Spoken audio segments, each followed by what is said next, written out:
কলকাতার এই যে বিল্ডিংটা, এই বিল্ডিংটা আমরা সবাই জানি।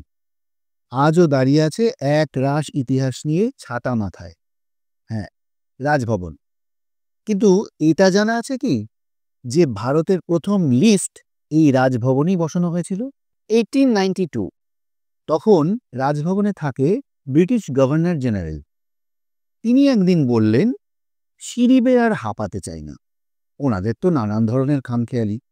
আমদানি হলো এক নতুন প্রযুক্তি, হাইড্রোলিক এলিভেটর।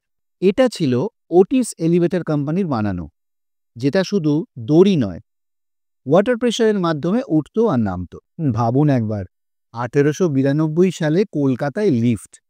তখন লন্ডনের কোনো অফিসেও লিফট চালু হয়নি সেইভাবে। বর্তমানে রাজভবনের সেই লিফট আর চলে না, কিন্তু তার কাঠামো রয়েছে আজও গাইডেড ট্যুরে।